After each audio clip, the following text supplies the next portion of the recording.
지원을 약속했습니다. 그동안 각종 규제로 어려움을 겪었던 충북의 수건 사업이 속도를 낼 수 있을지 어느 때보다 기대감이 커지고 있습니다. 보도에 이만영 기자입니다.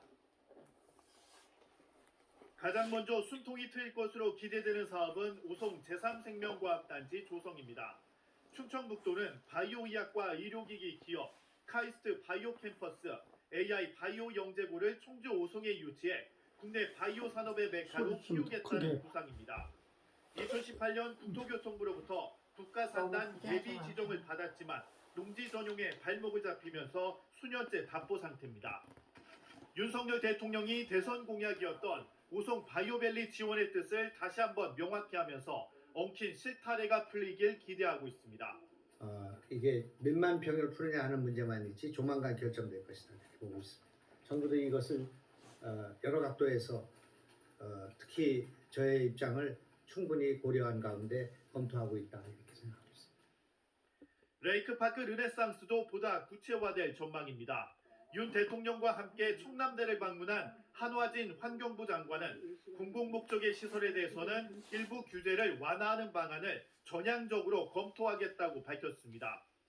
때문에 대청호와 접한 충남대를 시작으로 수변구역 활성화를 위한 다양한 사업 구상에도 속도가 붙을 것으로 보입니다. 대청호 규제 완화의 큰 계기로 삼고 청남대를 대표적인 국민관광지로 발전시키기 위한 최선의 노력을 다해 나갈 생각으로 있습니다. 여기에 청주국제공항 인프라 확충도 언급하면서 제2의 비상을 준비하는 청주공항이 새로운 날개를 달 수 있을지 관심이 쏠리고 있습니다. KBS 뉴스 이만영입니다. 최근 경기 침체와 고금리, 공공요금 인상 등으로 서민들의 한숨이 깊어지고 있는데요. 누구보다 민생을 챙겨야 할 정치인들의 관심은 정작 다른 곳에 있습니다. 도의회를 포함한 여러 충북의 지방의회가 코로나19로 중단됐던 해외 연수 준비에 열을 올리고 있습니다. 보도에 송근석 기자입니다. 21일부터 열흘 동안 해외 연수를 떠나는 충청북도 의회 건설환경소방위원회 5,600만 원의 예산을 들여 독일과 체코, 오스트리아를 방문해 친환경 정책과 재난안전, 교통, 문화 등을 살펴볼 계획입니다. 예유성 해외 출장이 아닌 정말 의원님들이 열심히 가서 공부해서 우리 도의 도민들한테 작은 힘이나마 보탬이 될 수 있는 이뿐만이 아닙니다. 충청북도 의회 5개 상임위원회 모두 다음 달까지 유럽과 미국, 호주 등으로 해외 연수를 다녀올 예정입니다. 일부 위원회는 의원 전원 참석을 위해 해외 연수 일정을 조율 중입니다. 충주시의회와 영도, 보은, 옥천 등 기초의회도 분위기는 마찬가지입니다.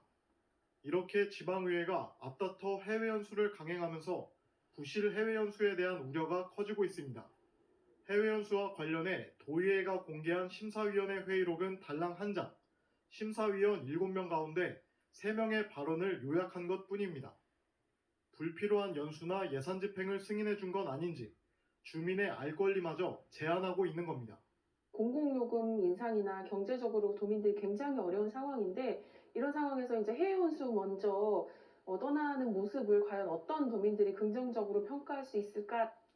세금 낭비, 외유성 논란 등 비판이 끊이지 않던 지방의회 해외 연수. 이번엔 내실 있는 연수로 여전히 곱지 않은 시선을 바꿔놓을 수 있을지 주목됩니다. KBS 뉴스 송근섭입니다. 청주시의회는 오늘부터 청주시 업무계획 청취와 법안 심사에 착수하는 등 본격적인 의정 활동에 들어갔습니다. 하지만 여야 대립에 따른 더불어민주당 의원들의 등원 거부로 각종 안건이 사실상 국민의힘 단독으로 처리될 전망입니다. 보도에 구병회 기자입니다. 제1차 복지교육위원회 개회를 선포합니다. 청주시의회가 조례 등 새해 첫 안건 심사에 들어갔습니다. 하지만 더불어민주당 소속 의원들의 등원 거부가 계속되면서 정족수 미달로 의결 없이 회의를 마쳤습니다. 또 다른 5개 상임위원회도 민주당 소속 시의원 대부분이 불참한 채 진행됐습니다. 이번 임시회는 오는 23일까지 열릴 예정입니다. 하지만 지난해 청주시청 본관 철거 문제로 시작된 여야 갈등이 확산되면서 민주당 소속 의원들의 불참은 회기 내내 이어질 전망입니다.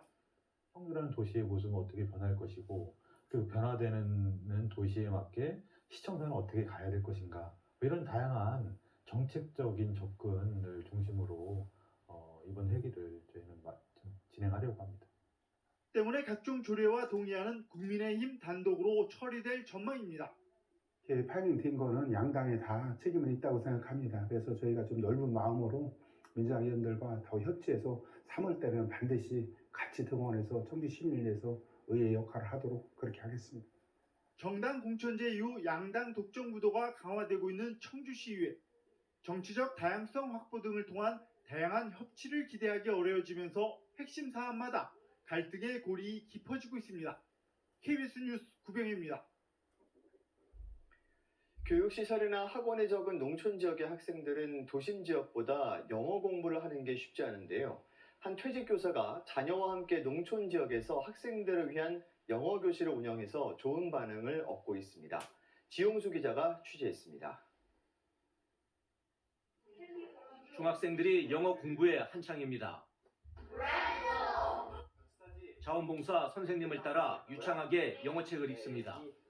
옆 공간에서는 초등학생들의 영어 쓰기 수업이 이루어지고 있습니다. 싫었어요. 잘할 수 있을 것 같아요. 지금 여기 선생님들도 대부분 다 친절해요. 겨울 방학을 맞아 농촌 지역에서 진행되고 있는 무료 영어 교실입니다. 충북교육청의 교육 달인으로 선정됐던 어윤재 전 교사가 농촌 지역 학생들을 위해 제천 두 곳에서 영어 교실을 운영하고 있습니다. 방법만 바꾸면 영어가 쉬워지는 경우가 많이 봤습니다. 어려운 학생이 잘 될 때 보람이 있는 것 같습니다. 20여 년간 진행했던 몰입 교육을 기반으로 수학과 과학까지 영어로 진행하고 있습니다. 수학이랑 영어랑 과학이랑 다 같이 배우니까 더 재미있어졌고, 특히 멀리 도심으로 학원을 보내지 않고도 영어 공부가 가능해지자 부모들까지 수업에 참여하고 있습니다. 영어 상표를보단 조금 읽으려고 저 스스로도 노력을 하더라고요. 그래서 좀 배우길 잘했다. 10여 년 동안 교육 봉사 활동을 했던 자녀들이 재능 기부에 함께하면서 수준별 수업도 가능해졌습니다. 이제 취업하기 전에 아버지의 꿈을 위해서 제가 효도를 작게나마 할 수 있어서 기분이 좋습니다. 자원봉사자들의 열정 속에 농촌 마을이 영어 공부 열기로 가득합니다. KBS 뉴스 지용수입니다. 올겨울은 많은 눈에 강추위도 기승을 부렸습니다. 아직도 쌀쌀하지만 얼마 전 입춘을 지나면서 낮 기온이 올라 봄이 한층 다가온 것을 실감할 수가 있는데요. 비닐 온실 속에서는 복숭아 나무가 연분홍 꽃망울을 터뜨렸습니다. 김소영 기자가 전해드립니다. 비닐 온실한 복숭아 농원이 분홍빛으로 물들기 시작했습니다. 마른 나뭇가지에서 복숭아 꽃이 피고 꽃을 찾아 꿀벌도 분주히 날아다닙니다. 복숭아 과실이 잘 맺힐 수 있도록 농민은 인공 수분 작업을 시작합니다.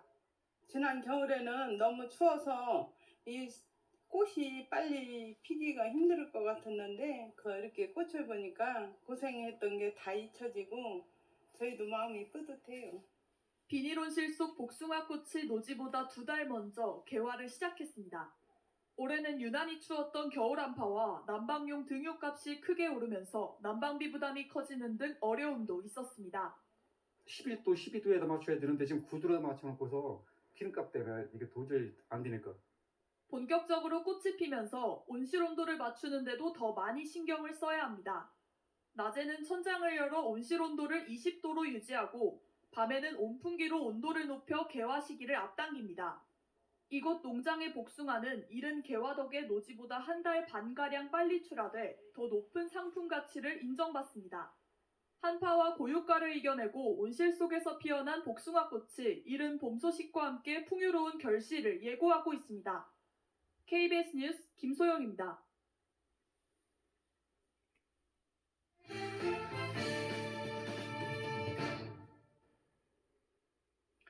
충북에서는 어제 코로나19 확진자 535명이 더 나왔습니다. 이는 일주일 전보다 130명 줄어든 것으로 청주 254명, 충주 76명 등입니다. 충북의 코로나19 위중증 환자는 7명, 재택치료자는 2,900여 명입니다. 음성경찰서는 오늘 살인 혐의로 85살 A씨를 붙잡아 조사하고 있습니다. A씨는 오늘 새벽 4시 40분쯤 음성군 맹동면 자신의 집에서 부인에게 흉기를 휘둘러 숨지게 한 혐의로 긴급 체포됐습니다.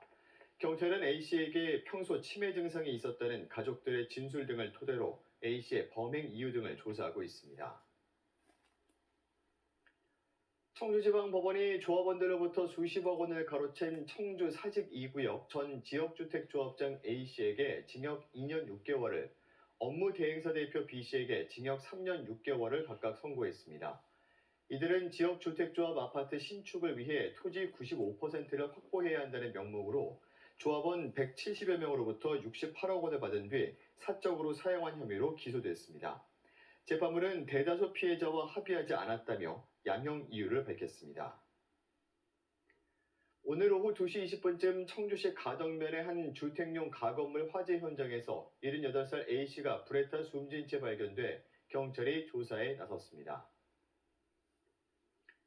충북 뉴스를 마칩니다. 고맙습니다.